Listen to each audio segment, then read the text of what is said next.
Welcome to our employee town hall. Whether you're here in the room with us or whether you're watching online. Last week, I had the opportunity to accept some accolades, a very prestigious award on behalf of really all of you from Harvard's Ash Center for Democratic Governance and Innovation, recognizing our Healthy Incentives program. It's a national award given to governments who've shown a particular aptitude for innovation in American government. Not only has your commitment to health saved King County an estimated $46 million in health care costs since 2006, it has also created a culture in which we've chosen to live healthier lives, and that's a great outcome. I want to let you know that this has been a team effort across our entire government, and if you wouldn't mind, I'd like to ask you to join me in giving you a hand for helping bring us recognition from across the nation and better health outcomes for our employees. Congratulations.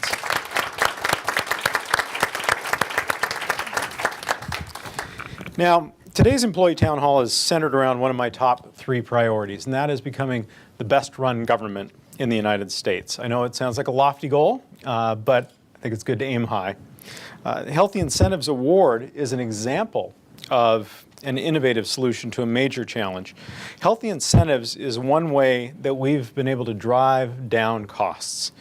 But we've done a lot more to make sure that we're using public resources wisely, and Budget Director Dwight Dively will be here to discuss the budgeting process as we move into our first biennial budget.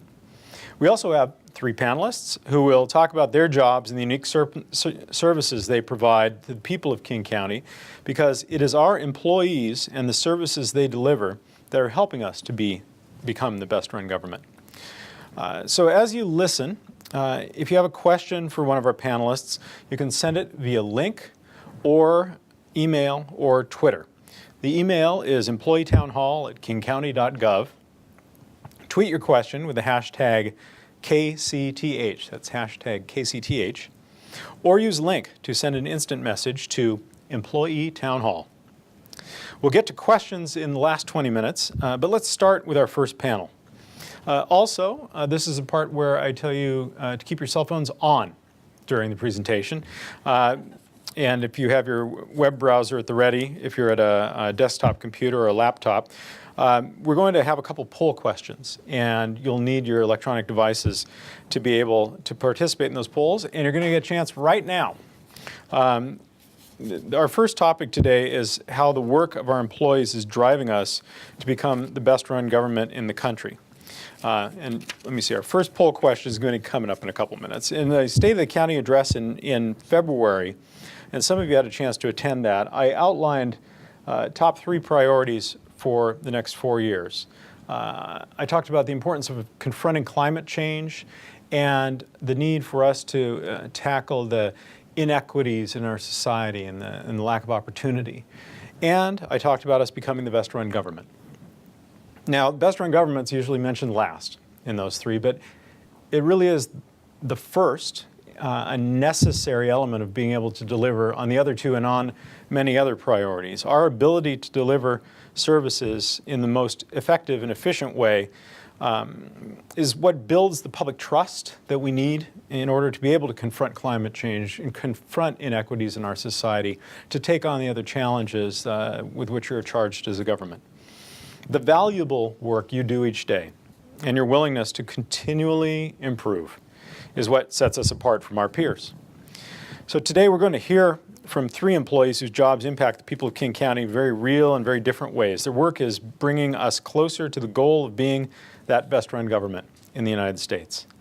We're first going to play a short video of our 3 panelists and their jobs. And there's the screen. Let's roll the clip.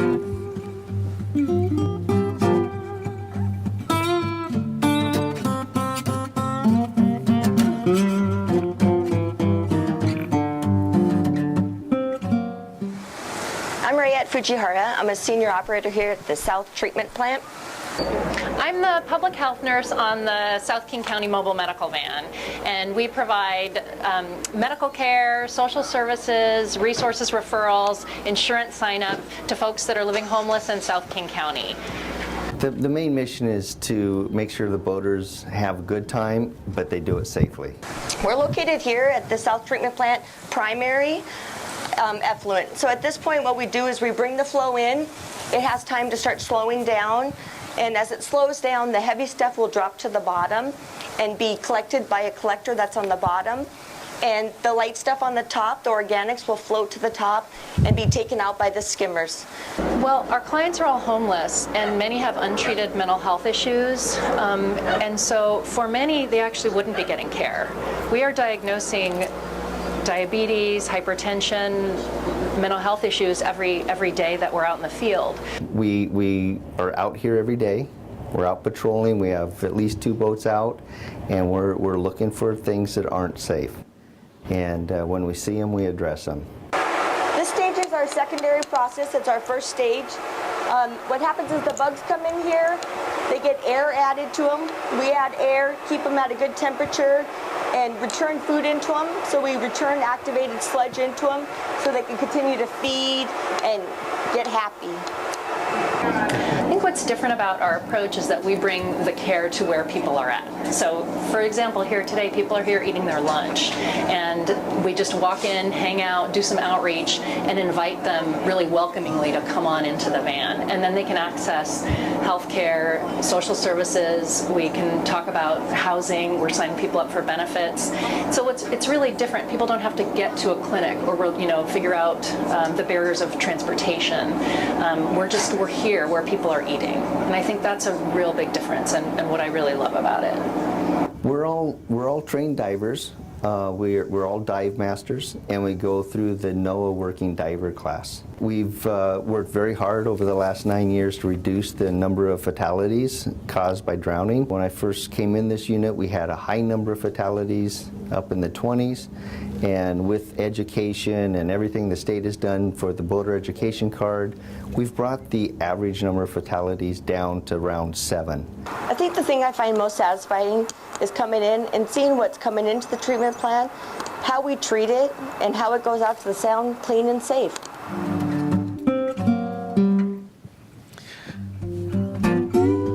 So in the video, you saw our 3 panelists, and I hope you'll join me in welcoming them now. Jim Krause is Marine Rescue and Dive Unit with King County Sheriff's Office. Raye Fujihara is the Senior Operator, South Treatment Plant, Wastewater Treatment Division. And Annalene Severanen is Public Health Nurse, Mobile Medical Van, Public Health, Seattle, and King County. Welcome. So Jim, we'll start with you. Summer starts in just a couple of days. May have already started if you're watching a recording of this. Let us know how it's going.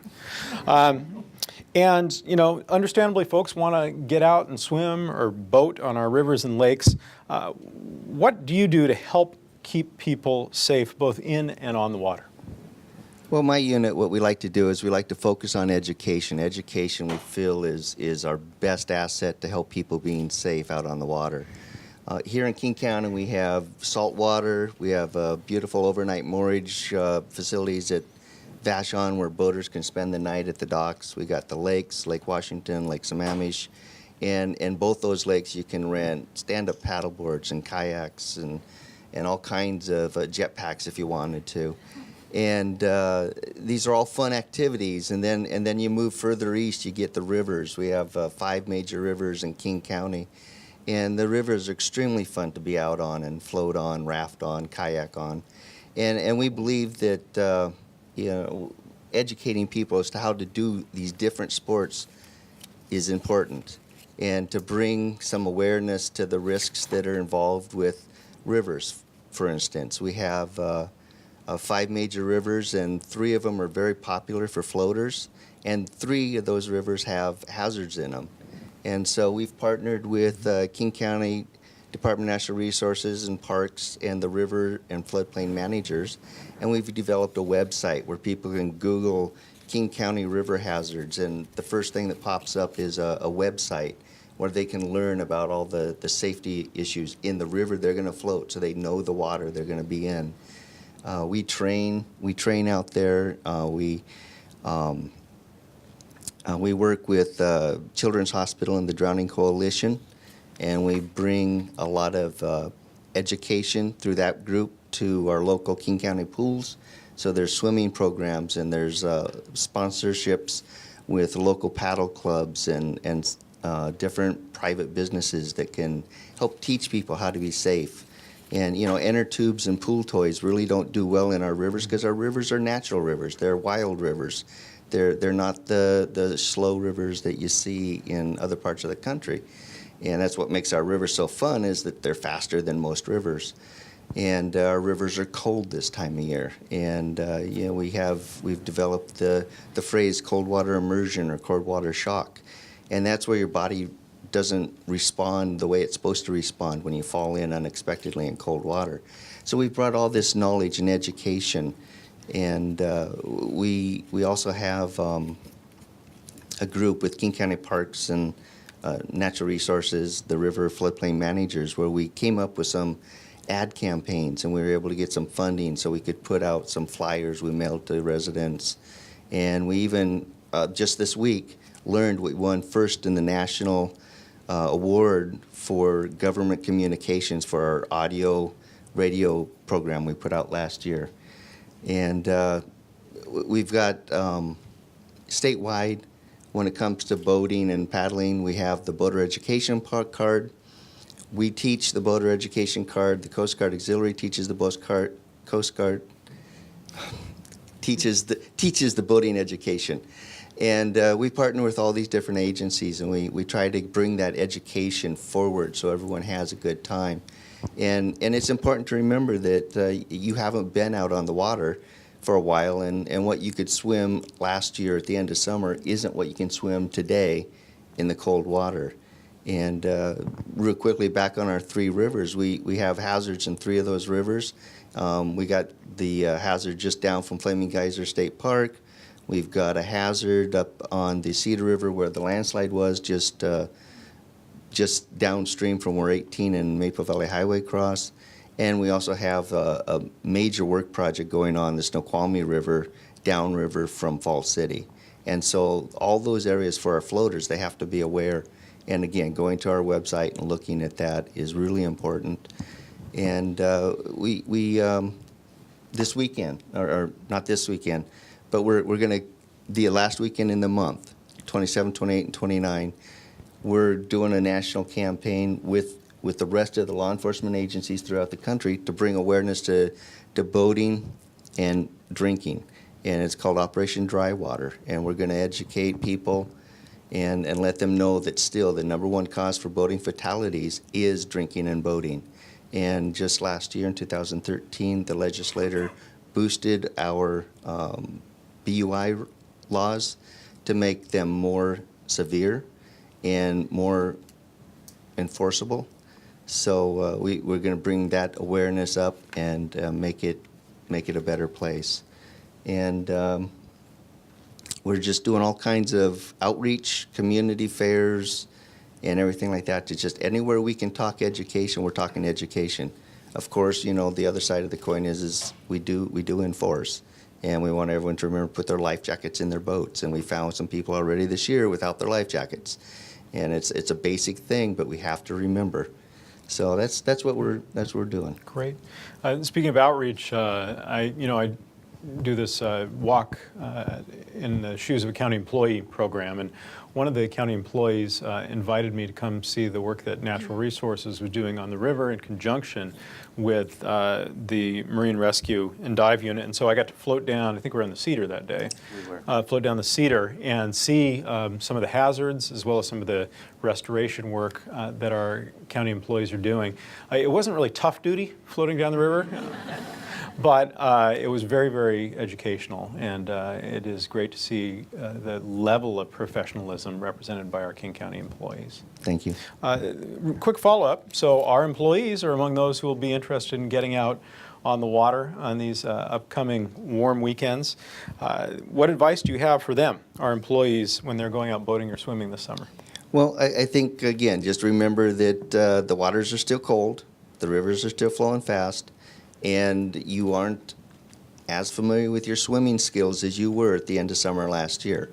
So if you're going to go out paddle boarding, or if you're going to go out kayaking or floating down the river, this is a great opportunity to brush up on your skills, go out to the pool, refresh your swimming skills, maybe take a paddling course. There's a lot of places around here in King County that offer paddling schools, how to paddle safely.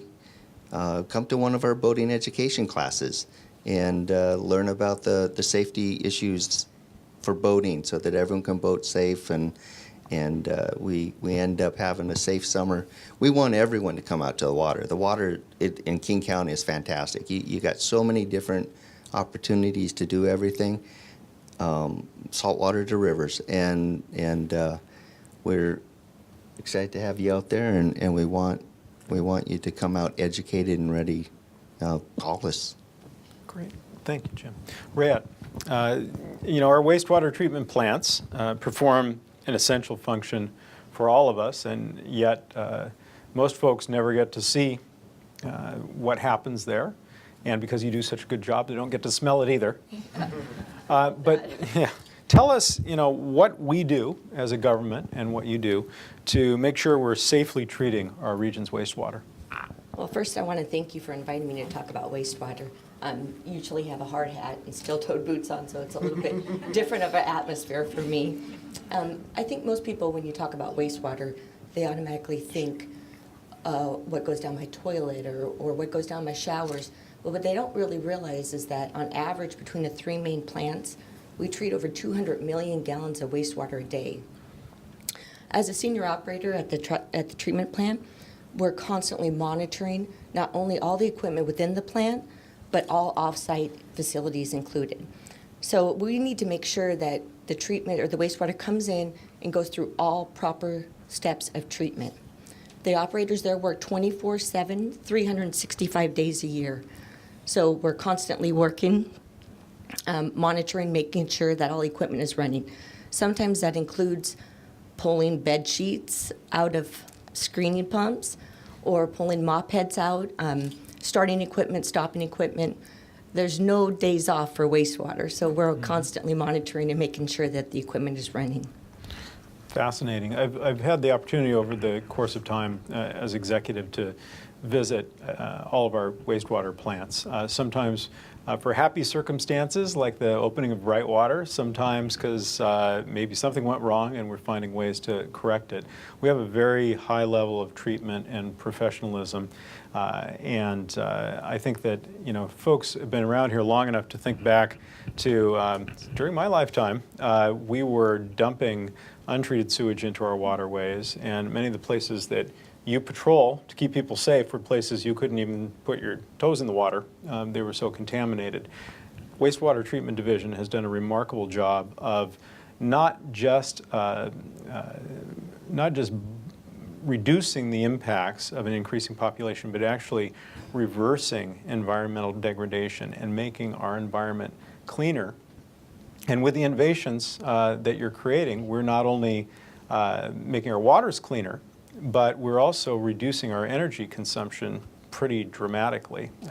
And I think that it is a real success story, and one that most people don't know a whole lot about, although they'd know about it if it wasn't there. So let me ask you, wastewater is one of the most important contributions that we have to protecting our environment.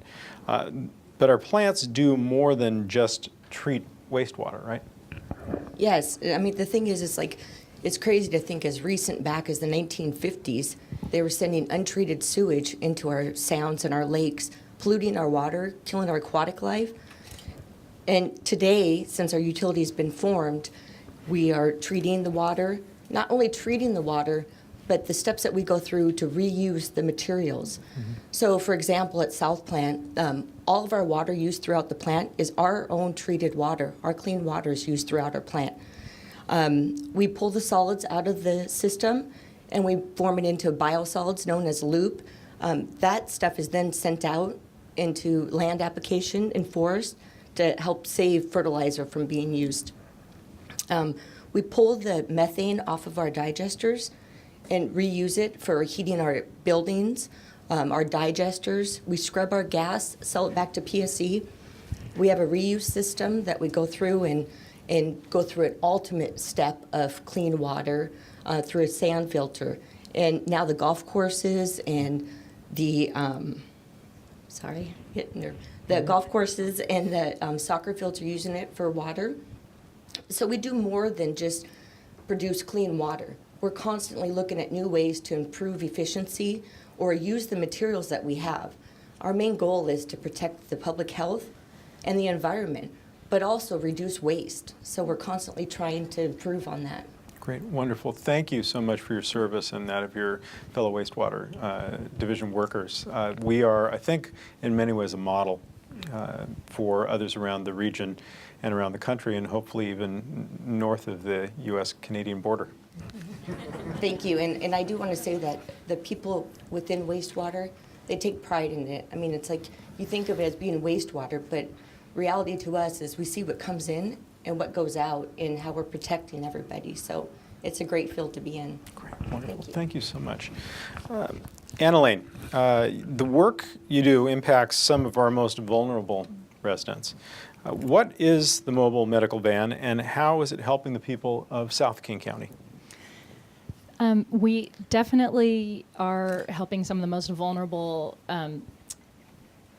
citizens of South County and of the entire county, and it's a complete privilege to work on the van. Just to give you a little bit of a background, we provide no-cost health care and social services to people living homeless in South King County. We work 4 days a week. I'm on the van every day, providing medical care, social services, as you saw in the video.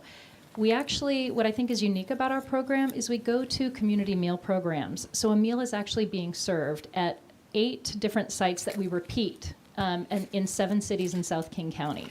And we go to these sites and actually go in and do intensive outreach where we go in and build trust in the meals. We don't expect people to come to a clinic. A lot of our clients couldn't do that for many, many reasons, including a lot of untreated mental illness. So by virtue of being where people are getting some of their most basic needs, we see a lot of people that wouldn't make it otherwise to medical care or social services. They come in and we have an incredible team. I'm so happy to talk about my role, but really my role with a team of social workers, benefits worker, a doctor, and an outreach worker. We're a collaboration with HealthPoint, and that's a federally qualified health center in South King County. Each and every one of our meal sites has one of the HealthPoint clinics nearby. And the unique part of our collaboration is that on the van, you have HealthPoint staff there. So we can see someone and actually treat them and see them for a medical condition. We have a dispensary, we can give out medications, but we can also link them to care. So if someone feels ready to go into care, we will one of the HealthPoint staff will actually do intensive navigation and case management to help them get to an appointment. And that's really a unique sort of, it's not just here's a referral to the clinic, call. It's, I'm going to call for you. Can I meet you in the waiting room to make sure that you feel safe? Do you want to maybe first see our doctor and have an extended time period with our doctor so that you can, maybe you haven't been to a doctor in 10 years, and it's going to take a while to relearn or learn how to get into the healthcare system. So these are some really important aspects of our mobile van program. The basic care that we offer is it's walk-in medical care visits on the van, but also the social workers, one specializes in psych and one specializes in housing. So we can actually do housing first, link people up to housing resources, chemical dependency resources. We provide psych assessments on the mobile van.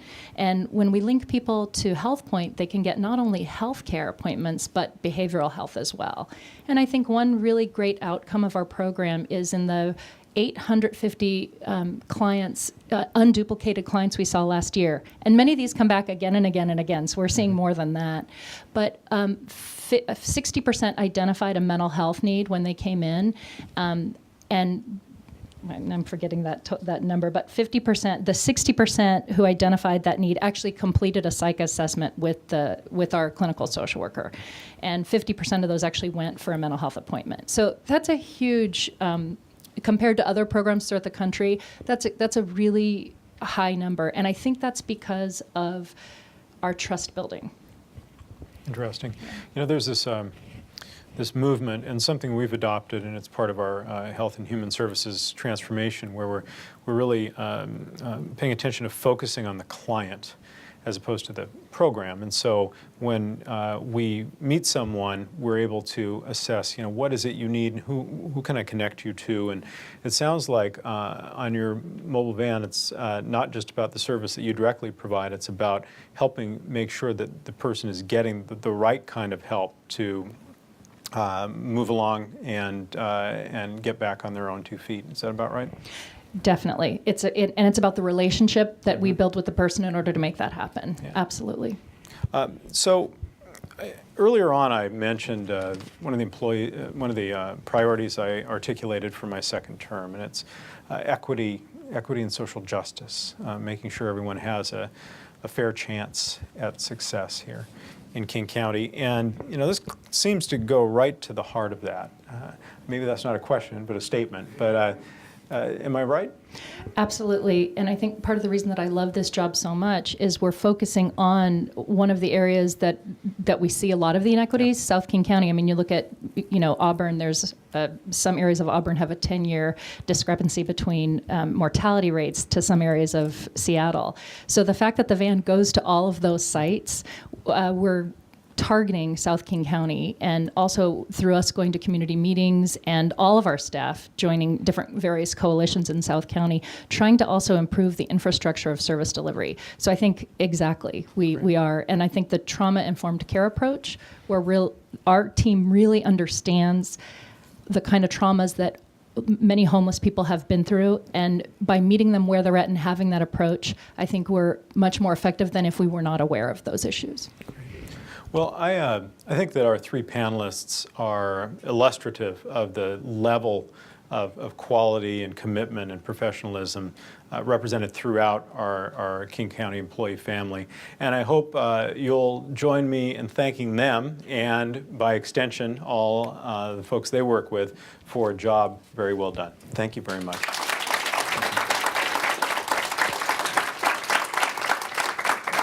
Now, for our first poll question. I hope your cell phone battery hasn't died yet. Get out your phones or get on your web browser and answer this question, which will help us set up our next topic. What percentage of property tax paid by King County residents goes to King County government? And you can see here there are 5 potential answers. You can text to those. Is that right? Yep. Okay.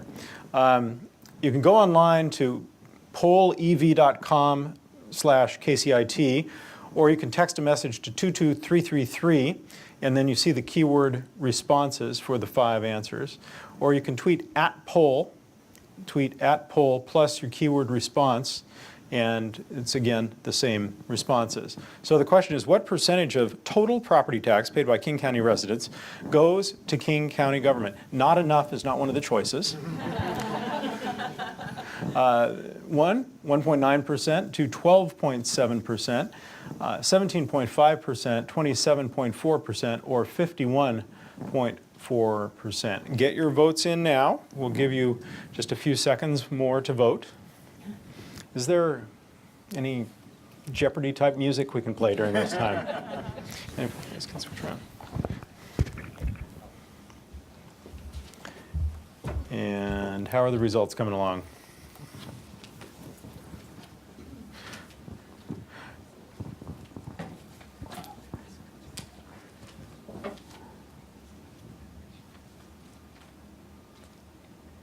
All righty, so some of you are, I would say that this is skewing towards the low end, which is probably reasonable based on your experience.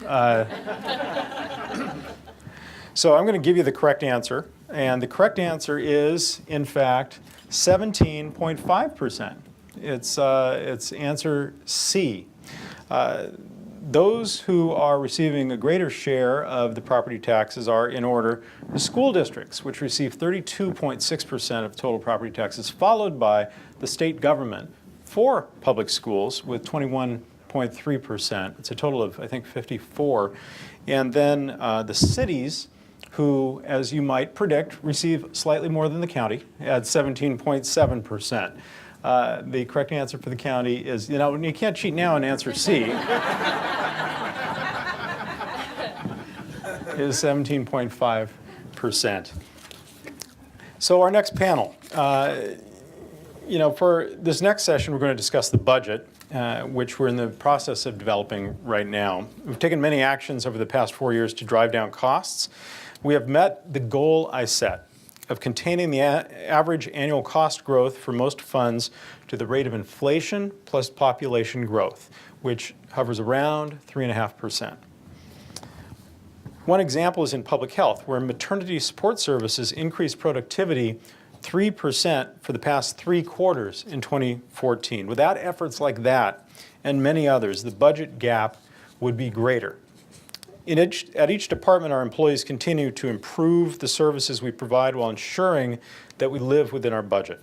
And I want to thank you for all that you've done over the course of the last 4+ years to help us drive down costs and improve efficiency. We are still facing significant challenges in funding some of our services, and there are 3 main reasons for that. The first, a state-imposed 1% cap on property tax revenue. The second, a reduction in state and federal funds. And third, the defeat of Proposition 1 combined with the expiration of the temporary congestion reduction charge for transit. This is, unfortunately, these various factors are having an impact on our employees, primarily, but not exclusively, in Metro Transit, Public Health, DCHS, and the Roads Division. This is a difficult time for some of our employees, and I encourage you to support your fellow employees, support one another, and if you or someone you know needs to talk to someone, please take advantage of the Employee Assistance Program. They can be contacted at kingcounty.gov/employees/EAP. I know that you want to know more about the current budget situation and what the next 2 years will look like. At a gathering of Nobel laureates at the White House, President Kennedy once quipped something to the effect that this is the most extraordinary collection of talent and knowledge ever gathered at the White House, with the possible exception of when Thomas Jefferson dined alone. And so I've invited Dwight Dively, our budget director, and the head of the Office of Performance Strategy and Budget, to be the entire next panel and give us some more details. So Dwight, welcome. Thank you.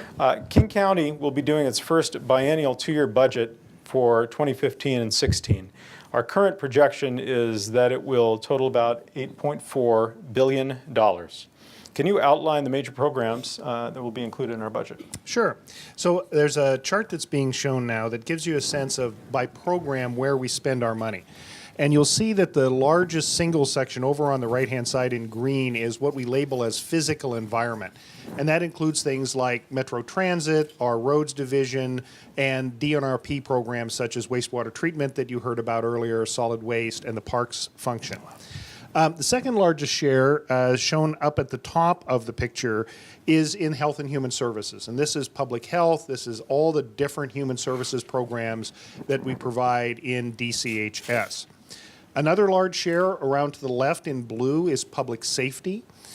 In this state, counties have the principal responsibility for running the criminal justice programs, so things like the courts and the jail and prosecutors and public defenders, and the sheriff's office is all part of this. And then you can see down at the bottom we have a whole lot of other things we do. Administrative services we provide, elections that we run, the assessor's office that determines the value of property in the county. All of those things are in that yellow section down at the bottom. And so you can see in total for a 2-year period, we're currently estimating that we're going to spend about $8.4 billion. Okay.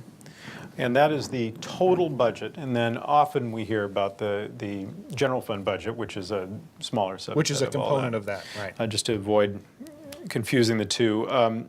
The county has a lot of sources of revenue.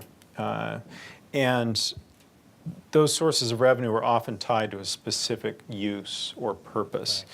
Could you explain a little bit about these revenue sources and how they can be or are spent? Sure.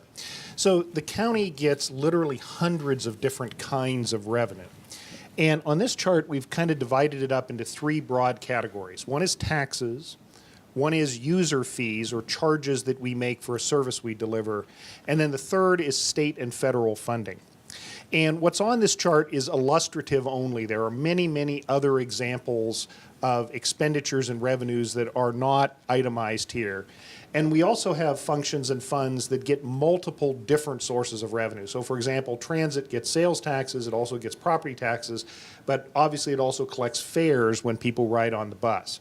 So these are not completely pure divisions. But just to give you some general examples, tax-supported functions include things like transit. More than half of the transit funding comes from taxes. The general fund is largely tax-supported. Our roads division that provides road services in the unincorporated areas of King County is supported almost entirely by property taxes and gasoline taxes.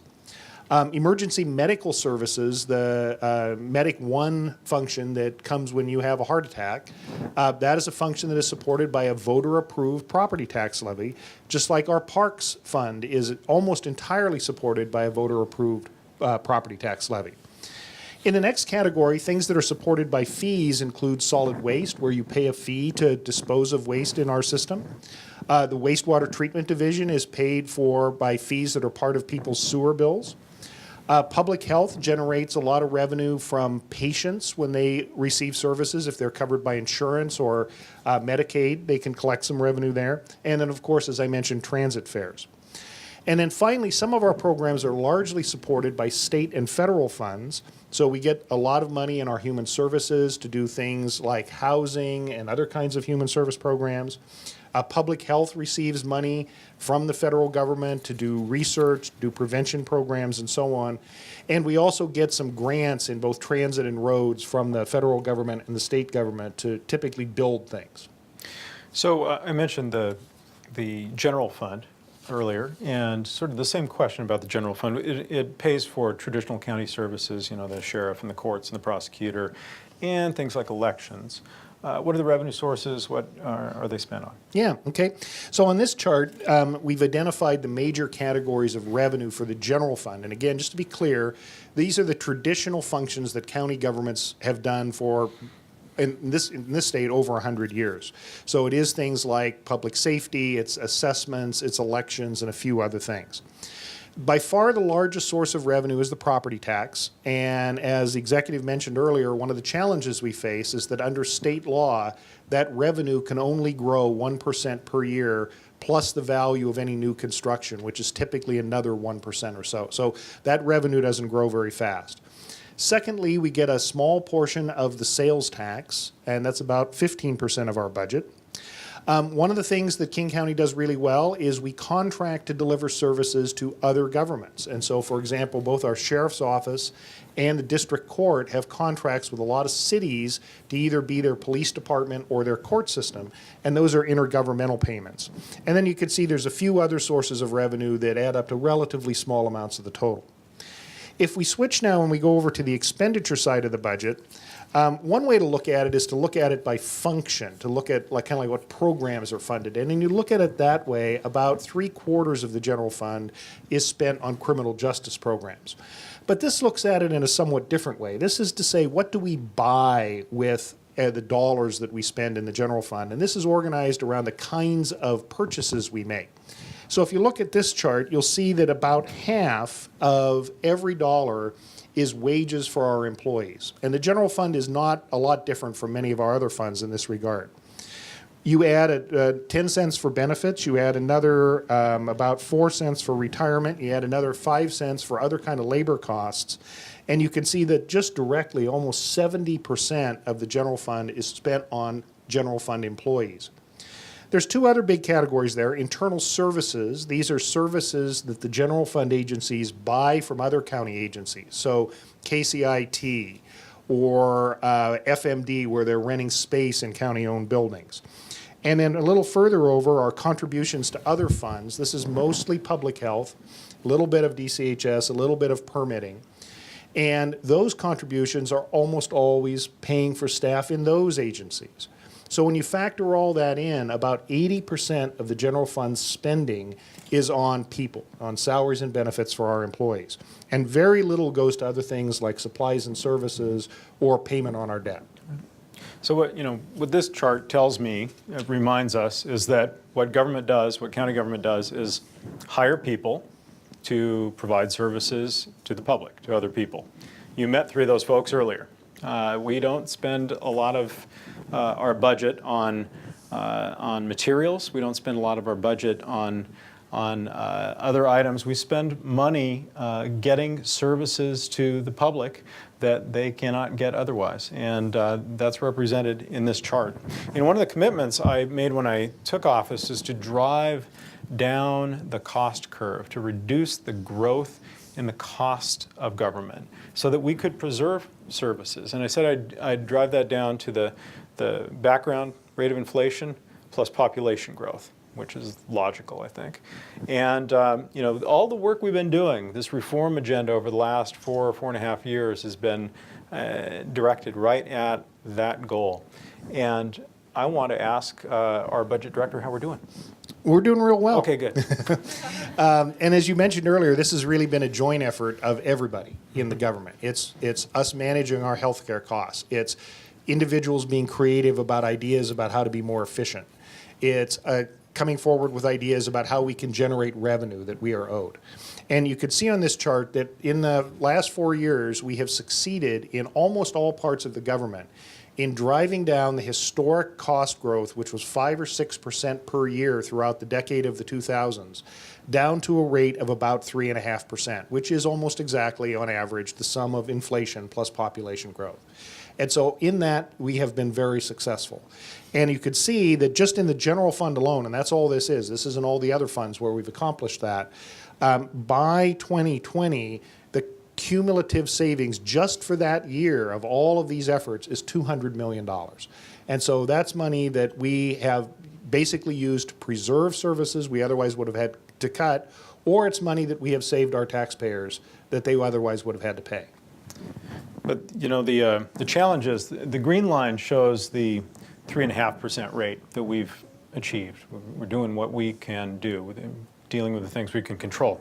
Below that, you would see another line, which is the revenue line, because the revenue constraints that I described to you earlier create a line that would be considerably below that green line Right. going out in the future.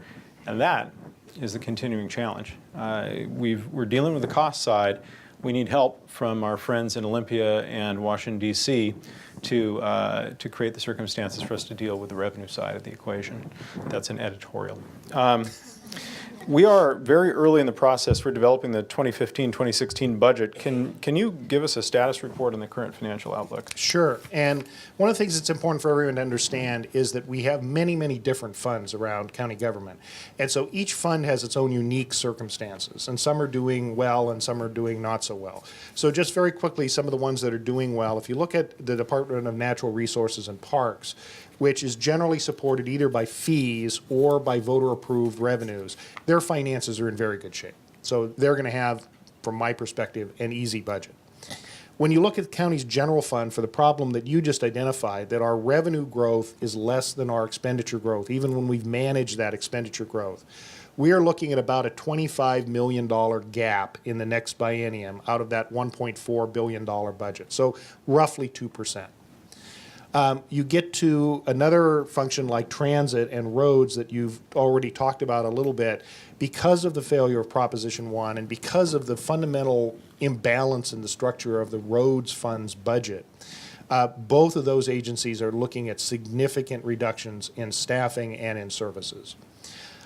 In community and human services, largely because of changes at the state level in the revenues they are providing, we are looking at either having to significantly restructure and potentially reduce services or find some very different ways of how we're delivering those services, because the funding that we're getting from the state is simply not keeping up with the demand.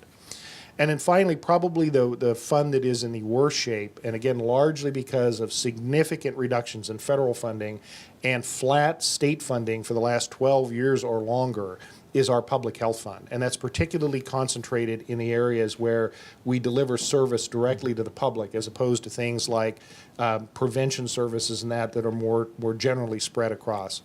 And there, as we've already communicated with employees, we're looking at potentially having to reduce 200 to 300 employees in public health in this next biennial budget. So we have some funds that are doing quite well, other funds that are kind of in the middle, and then we have some funds that have very major financial challenges. Well, we obviously have a lot of work to do over the next few months to deliver a balanced budget proposal to the County Council, and a lot of decisions to make to ensure that we're able to continue to deliver services to the people of King County while responsibly managing our resources. I want to thank you, Dwight, for your excellent work in helping us get to that goal, and of course, continue to remind our legislators and our federal representatives that we need their help and the authority that they can confer in order to be able to make up the other half of this equation. Let's join me in thanking all of our panelists.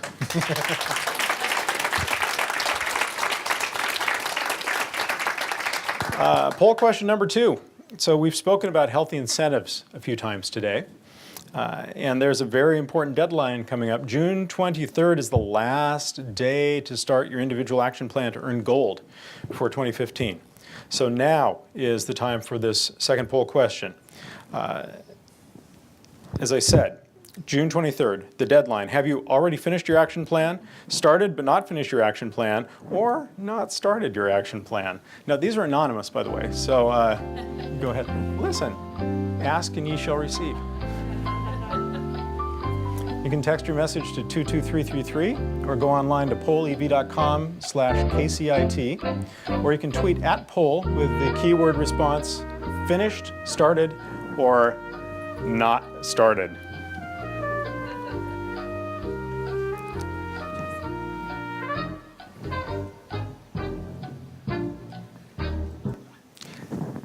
And let's see the answers.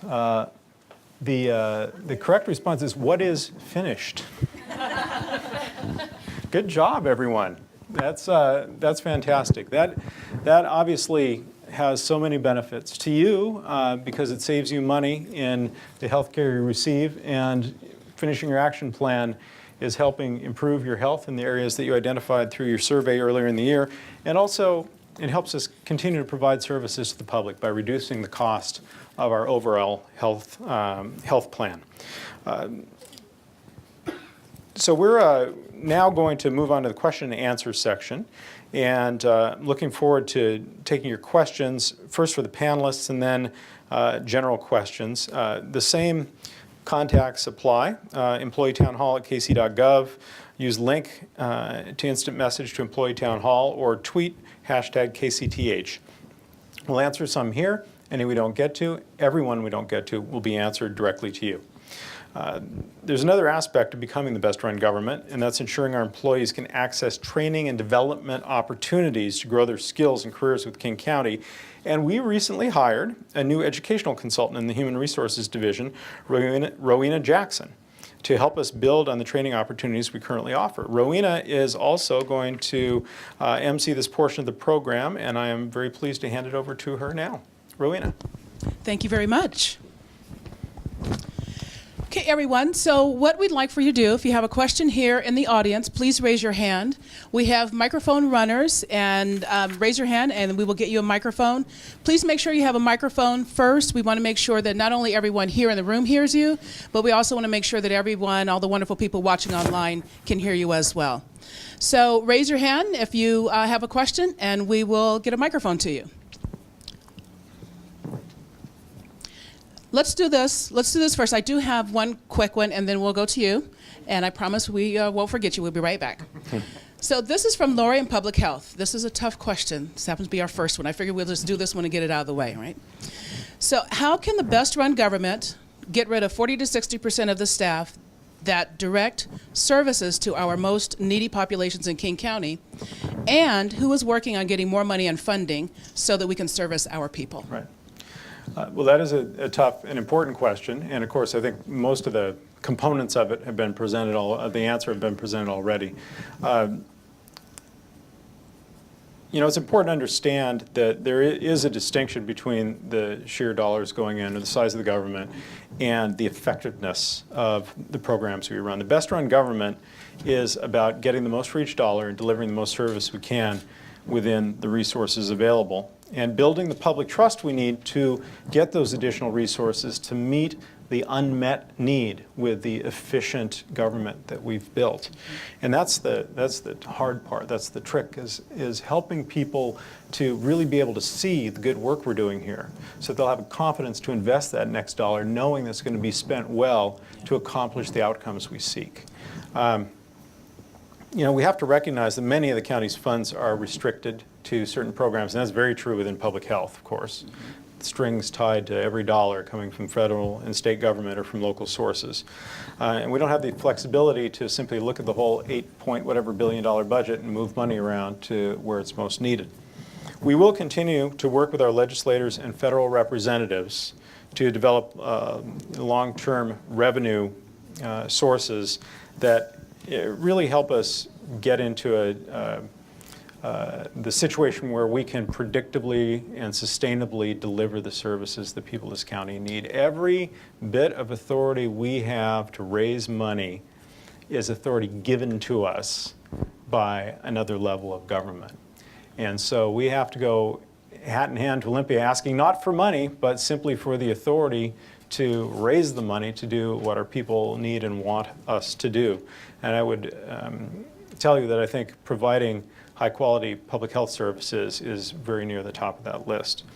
So we're going to keep working with them. I work with them during the legislative session and throughout the interim.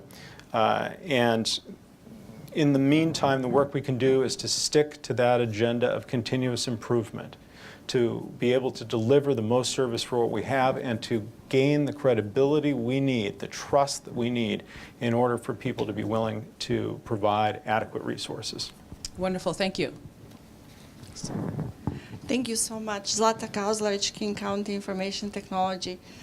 King County Information Technology and King County Chief Information Officer are doing our part and are committed to making King County the best run government in the country. We are partnering with agencies countywide to support them in achieving the strategic goals of their agencies and the county as a whole, while driving costs down. My question is to Dow and/or Dwight. Could you discuss some of the changes we in KCIT have made as a central service to lead us in that direction? Thank you. I will start with the general accolades, and you can provide the specifics. How does that Great. sound? So, government IT is a really tough business. And we are not the only government that at one point had a lot of struggles in information technology. When I came into office and I brought in Fred Jarrett as the deputy, we decided that one of the most important things we could do to reform the government and ultimately do what we started to describe as become the best run government is to have excellence in information technology, part of the infrastructure, part of the foundation that allows you to do good and do better with each passing day. And what I've found now when I speak with my friends at the state and other major municipalities in our region is that we are seen as now an example of how to do it right. And that is a transformation that's happened in the course of really just 4 short years. Does that mean that we're perfect or that we've achieved all the change we need to achieve? No, that will never happen. That's what continuous improvement's about. But I have to say that a lot of employees don't see much of the technology function beyond the computer on their desktop. We're doing great, and now I think sort of category leading work in government technology, and I appreciate it very much. Yeah, and I just add a couple of specific things. One is that throughout the whole executive branch, through your leadership and the council's leadership, we've consolidated information technology functions in a single department, KCIT, and eliminated all that duplication that existed before, and that makes a ton of sense. Another thing I point to is KCIT started last year, is continuing to do it this year. They are offering their services through what's called a service catalog. And they actually go through and identify, here are all the different services you can buy, here are the choices you have, and here's what it costs you. It's completely transparent. Agencies have choices about what kind of devices to buy and what levels of quality they need, and it makes the whole function very easy to understand, and it gives you the ability to manage your costs. So we didn't used to have that. And those are only a couple of examples of a lot of other good work that's been done. Great, thank you. And I could go on. Another question? One more question. This is from Jason in DES.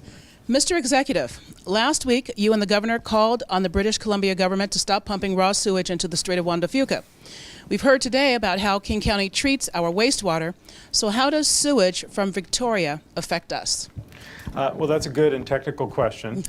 There's a whole panel here, though, including somebody from wastewater. We do know that there are a lot of elements in the sewage beyond the stuff you normally think of. There are pathogens, there are metals, there are a lot of contaminants that are being released in the waters off Victoria that we manage to deal with in our wastewater treatment. Mm-hmm. And it is clear that some of that is able to make its way down into the waters of the Sound. These are shared waters. They do not behave in an entirely predictable way, and so we will have the mixing of those waters over time, and it affects all of us in the Puget Sound, and all of us who rely on, for example, the fisheries that share these common waters. So we're very anxious to help our friends from Victoria to advance that long-awaited project to put in place primary and then secondary treatment of their sewage. Wonderful, thank you. Okay, so remarkably, that brings us to the end of our time here, but I want you to keep sending those questions. Every question that's asked today is going to receive a response, and the staff works very hard to make those responses complete, and you can have an opportunity to have a conversation about the questions that you brought forward. I want to ask you to join me again in thanking all of our panelists for the great work year-round and for the great work today at the Employee Town Hall. Thank you so much.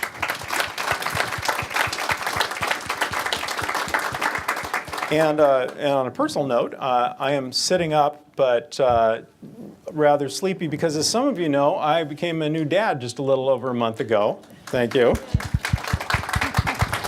And I just want to say, this is an employee family, and a lot of folks have been so great in sending along messages of congratulations and, sage advice that I won't be able to take. But I really appreciate it, and I just wanted to take this chance to say thank you so much. Thank you for joining us today at our Employee Town Hall.